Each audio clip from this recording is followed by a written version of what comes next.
Selam arkadaşlar. Hepinizin Eyyam-ı Bahur'unu kutluyorum ve tebrik ediyorum. Nice Eyyam-ı Bahur'lara sağlıklı sıhhatli girelim çıkalım. Adeta cehennemi yaşadık arkadaşlar. Yaşıyoruz da hatta. Cehennemden çıkıyoruz, cehenneme giriyoruz. Devamlı olarak bir cehennemcilik oynuyoruz kendi aramızda değil mi? Çünkü biz seviyoruz. Biz devamlı olarak bu cehenneme girmeye alışığız zaten. Cehennemden çıktığımız zaman bize böyle bir ferahlık gelir. Rahatlık olur. Hayatımız huzura kavuşur. Alım gücümüz artar. Zenginleşiriz. Bolluk berekete kavuşuruz. Artık herkes mutlu, huzurlu, kavga etmeden anlayış içinde birbirine sevgiyle, aşkla, muhabbetle yaklaşır. Aman diyeyim, bize o yakışmaz. Çünkü bizim seçtiğimiz yol arkadaşlar devamlı cehennem. Zam cehennemine giriyoruz. Arkasından vergi cehennemi. Devamlı olarak bir cehenneme giriyoruz. Evet arkadaşlar, gördüğünüz gibi çubuğum büyüdü. Çubuğum büyüdüğüne göre ne oluyor? Haber arası şu anda başlamış bulunuyor sevgili arkadaşlar.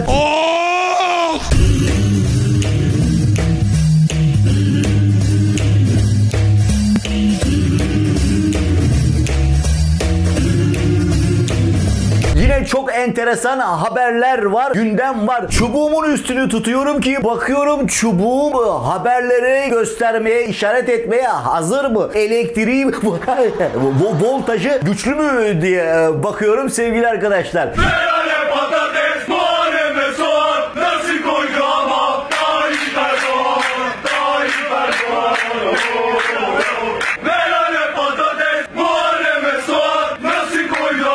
Sevgili nasıl koydukçular, zamlar halis mi? Mutmain misiniz? Nasıl, vergiler güzel mi? Memnun musunuz? Tabii ki memnunsunuz arkadaş. Tabii ki. Evet, hiç vakit kaybetmeden hemen ne yapıyorum? Haberlere geçiyorum. Bakıyorum nasıl haberler var. Ekonomik krizi cehennemi. 2023 ekonomik krizi. 2022 de bir krizliydi. Bunlar adeta böyle bir koleksiyon. Antikacı olduk. Ekonomik kriz antikacısıyız biz. Konuyu daha fazla uzatmadan hemen ilk haberimize giriyorum. Bakıyorum ne diyor? Biraz da devlet kemer sıksın. Burada haberimizi işlemeden önce hemencik şu kavramsal çelişkiye doğru dikkatinizi çekmek istiyorum. Biliyorsunuz sap samanı birbirine karıştı. Hükümet mi kemer sıkacak? Devlet mi kemer sıkacak? O hale geldi ki bu iktidarla birlikte artık devlet ve hükümet kavramları ne oldu? Birbirine girdi ve karıştı. Aslında biz iktidar ve hükümet demek istiyoruz ama o hale geldi ki devlet demek zorunda da kalıyoruz bir şekilde. Çünkü bizi o hale getirdiler sevgili arkadaşlar. Devlet mi diyeceğiz, hükümet mi diyeceğiz, iktidar mı diyeceğiz diye tabii ki insan sormuyor değil. Hemencik manşette söylenen haberin içeriğine bakıyoruz. Biraz da devlet kemer sıksın. Bakın hep vatandaştan bekleniyor. Ama biz şunu hiç görmedik daha. Hükümet hiçbir tasarruf yapmadı. Siz bir yandan Arabistan'a gideceksiniz, para için yalvaracaksınız. Öte yandan beşli çetenin vergilerini sileceksiniz. Ekonominin bu şekilde devam etmesi mümkün değil. İnsanlar artık yaşayamıyor. Bakın nefes almayı da bıraktım. Yaşayamıyor. Evden çıkamıyor. İnsanlar kemer sıka sıka artık nereye sıkacağını şaşırdı. Kemerde delik kalmadı. Sıka sıka sıkıldık artık yani. O derece, o hale geldi. Bir cebe koyduğunda daha cebe koyar koymaz parayı. Öteki cepten ne oluyor? Vergilerle uçup gidiyor o para. Sarayın günlük masrafının 24 milyon lira olduğu bir ülkede, sarayın sadece korumak için, güvenlik için harcadığı paranın günlük 2,6 milyon olduğu bir ülkede 6-7 milyon emekli 7.500 liraya mahkum edildi. Biraz da devlet kemer sıksın derken sıkamaz devlet kemer. Niye? Sarayın günlük harcamasını 24 milyondan 4 milyona düşürsene. 130 tane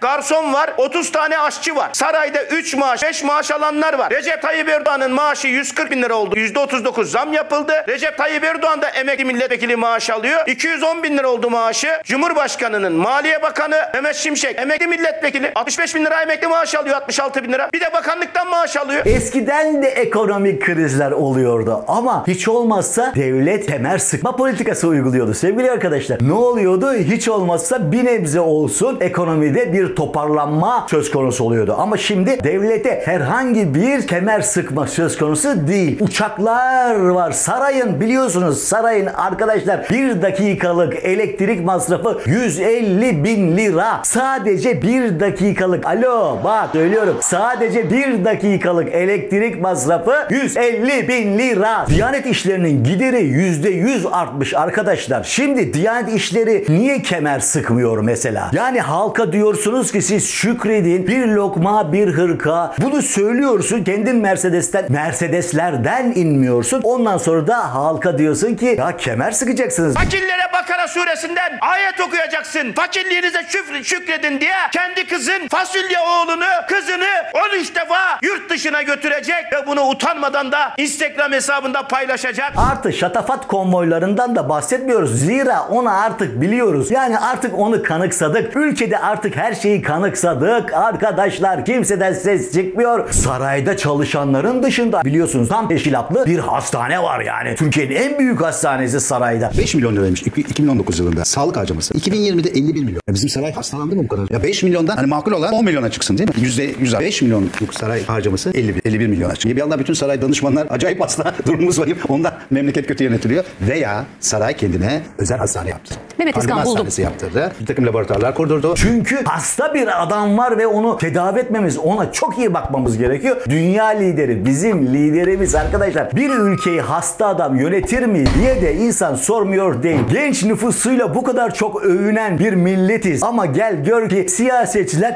turşu yönetimi. Adeta bir turşu yönetimi içerisindeyiz arkadaşlar. Gençler artık yavaş yavaş bu ülkenin başına gelse diyoruz. Ana yemeğe geliyorum arkadaşlar. Bakın Mehmet Şimşek geldi ve herkese bir sevinç çığlıkları. Ekonomi düzelecek. Mehmet Şimşek geldi. Mehmet Şimşek geldi. Ray ray ray ray. Mehmet Şimşek geldi. Ray ray ray. Liyakat geldi arkadaşlar. Liyakat, ülkemize liyakat geldi. Eyyam-ı bahur değil, liyakat geldi.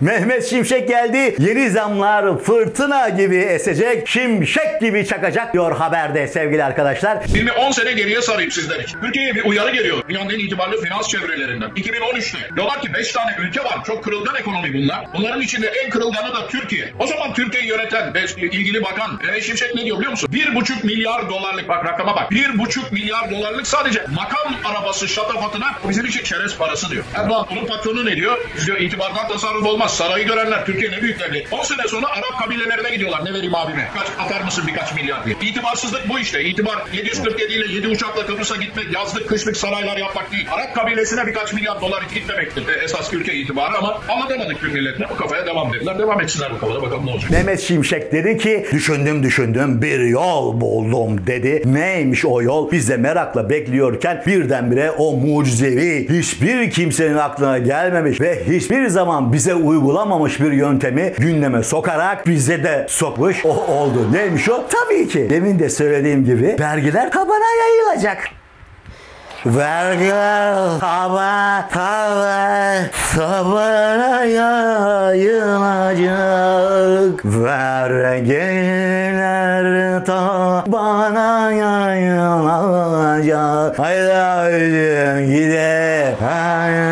Evet işte kafalar bu hale geldi. Niye geldi? Demin de söylediğim gibi kimseden ses çıkmıyor. Bazen de diyorum ki ya arkadaşlar yaz ayı eyyam-ı bahur zamanları, Afrika sıcakları zamanlarında pencerelerimizi açıyoruz. Hiç olmazsa biraz hava girsin falan diye. O sırada da belediyeler sineklerden insanları, sivrisineklerden insanları korumak için gaza buluyorlar ya mahalleyi falan. Acaba o gaz diyorum bizi böyle bir şavullatma gazı mı? Yani bizi böyle aklımızı bizden alsın gazı mı? Bizi daha da zaten uyurken o gazlanıyor. Yani biz daha çok uyurken uykumuzda da iyice gazlanarak ne oluyoruz? Daha beter böyle uyuşuklaşıyor muyuz? Yani herkeste bir şabalaklık, bir sessizlik, bir umutsuzluk, artık yeter, bir isyan ortaya çıkması gerekmiyor mu? Yani birisinin yeter artık demesi gerekmiyor mu? Bu sistem bu şekilde bu kafayla yönetilemez demesi gerekmiyor mu? Ve insanlar bir araya gelip bunun ortak bir çaresini bulması gerekmiyor mu? Ben bizzat kendim çocukluğumdan beri hatırlarım. Hep böyle denir ki Türkiye 3.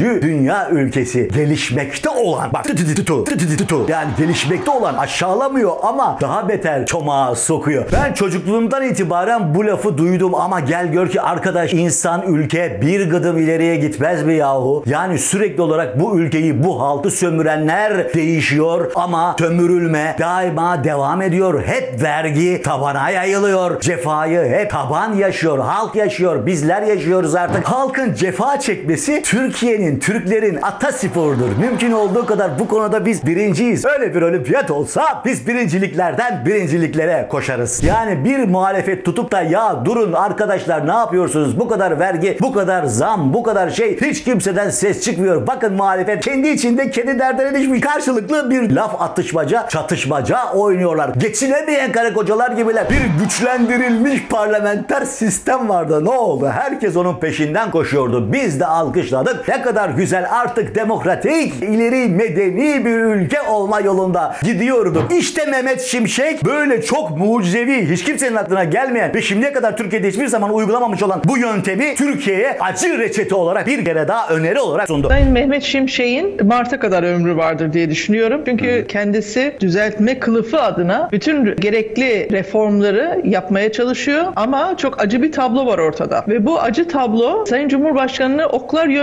yönetilmemesi lazım. Mehmet Şimşek eleştiri tutulması gerekiyor. Burada Mehmet Şimşek'in rolü çok farklı. Hem bir yandan reform yapacak hem de bütün eleştiriler üzerine alacak ki AK Parti'nin genel başkanı yıpranmasın. Çünkü yerel seçimlerde aktif bir şekilde o da siyaset yapacak. Belediye başkanlarını seçtirmek için sahada olacak. Artı Mehmet Şimşek daha önce de teklif almıştı da Maliye Bakanlığı'na gelmemişti de şimdi de ne oldu da kabul etti falan diye soracak olursanız eğer, bununla ilgili Erol Mütercimler bir açıklama yapmıştı fakat bu gözlerden kaçtı sanırım. Diyor ki Mehmet Şimşek'e, ben seni mecburen buraya getirdim. Ayrıca da benim duyduğuma göre ki bugüne kadar o kaynaktan hiç yanlış bilgi almadım. Bana söylediği, kaynağımın söylediği şu: Mehmet Şimşek'in bunu açıklamasını çok isterim, yalanlamasını. Kendisine 40 milyon dolar verilmiş bu görevi kabul etmesi için. Ben de düşünüyordum bu kadar hakaret yedikten sonra niye geldi? Hatta geçenlerde de bu 50 milyon avro için bir laf etmişti ya.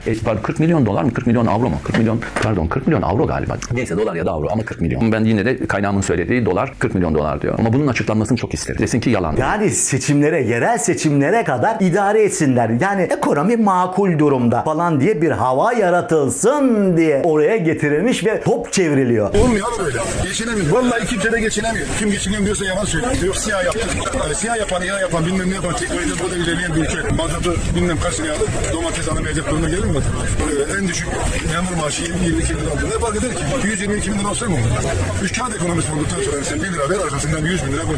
Öyle bir şey yok. İktidar topu en azından Maliye Bakanlığı'na, Mehmet Şimşek'e, Gaye Erkan'ın üstüne atabilir. Yarın bugün denebilir ki ya gördünüz mü bakın hep liyakat diyordunuz ama ben ne diyordum? Faiz sebep, enflasyon sonuç diyordum. Geldiniz yine bana geldiniz. Ya ileride denmeyeceğini ne biliyoruz? Çünkü iktidar kalktığı zaman yarın sabah hangi kafayla kalkacağını bilmediğimiz için ne olacağını bilmiyoruz. Kimse önünü göremiyor. Adeta sis perdesi içerisindeyiz. Sanki herkes bir rüyada gibi dolaşıyor. Birisi de gelip bizi silkelemiyor ki arkadaş rüyadasın. Bak sis yaratıyorlar. Sana sis attılar. Seni sosluyorlar. Sos attılar sana. SOS ver falan demek için birisini bekliyoruz adeta. Çünkü biz biliyorsunuz sevgili arkadaşlar kahraman bekleyen bir milletiz. Kahraman olacak. Biz ancak onun arkasından gideceğiz. O bizim hakkımızı savunacak. Ama iş o raddeye geldi ki artık biz kendi kendimizin kahramanı olmak zorundayız. Evet arkadaşlar, haber arası bu haberle birlikte filalleniyor.